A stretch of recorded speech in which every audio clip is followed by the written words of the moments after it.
Sharon మరియు గ్రీష్మ చాలా కాలంగా ప్రేమించుకున్నారు. అంతగా ప్రేమించిన అతన్ని గ్రీష్మ ఎందుకు చంపింది? ఇది కేరళలో సంచలనం రేపిన ఒక కేసు. వివరాల్లోకెళ్తే 2022వ సంవత్సరం అక్టోబర్ 14న గ్రీష్మ షారోన్ని తన ఇంటికి పిలిచి తను తాగే కషాయంలో పారాక్వాట్ అనే విషయాన్ని కలిపింది. అది తాగిన అతనికి మొదటిగా వాంతులు, తర్వాత తన శరీరంపై నిగ్రహం కోల్పోయి హాస్పిటల్లో చేరాడు. దాదాపు 11 రోజుల పాటు మృత్యుతో పోరాడి 2022 అక్టోబర్ 25న మరణించాడు. షారోన్ చనిపోయిన తర్వాత ఇన్వెస్టిగేషన్లో తేలింది ఏంటంటే గ్రీష్మ విషం పెట్టి అతను చంపింది. ఎందుకు ఆమె చంపింది? దానికి గల కారణాలు ఏంటివంటే గ్రీష్మకి తల్లిదండ్రులు తమకు సంబంధం తెచ్చారు. అది తనకు బాగా నచ్చింది. దీనికి షారోన్ ఎట్లాగైనా అడ్డు వస్తాడని తను ముందుగానే చంపాలి అని నిర్ణయించుకుంది. షారోన్ తాగే జ్యూస్లో మొదటిగా పారాసిటమాల్ని ఎక్కువ మోతాదులో వేసింది.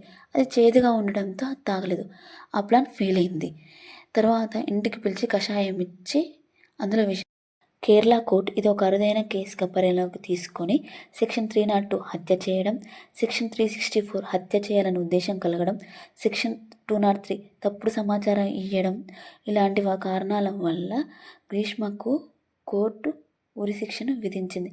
అంతేకాకుండా సాక్ష్యాలను ధ్వంసం చేసిన గ్రీష్మ మేనమామకి 2 ఏళ్ల పాటు జైలు శిక్షను విధించింది. సంజయ్ రాయ్ అనే నిందితుడు ఒక ట్రైనీ డాక్టర్పై అత్యాచారం చేసి ఆమెను బ్రూటల్గా చంపేశాడు. ఇది 2024 ఆగస్టు 9న పశ్చిమ బెంగాల్ కోల్కతాలోని ఆర్జీకర్ ప్రభుత్వ హాస్పిటల్లో జరిగింది. ఆమెకు న్యాయం జరగాలి అని చాలామంది డాక్టర్లు, ట్రైనీ డాక్టర్లు, స్టూడెంట్స్ నిరసనలు మరియు ర్యాలీలు చేశారు. అతి కొద్ది కాలంలో ఈ కేసు ఒక కొలిక్కొచ్చింది. అయితే కోల్కతా కోర్టు సెషన్ ఏం చెప్పిందంటే ఎవరైతే విక్టిమ్స్ యొక్క పేరెంట్స్ ఉన్నారో వారికి కోల్కతా గవర్నమెంట్ 15 లక్షలు ఇవ్వాలని కోరింది.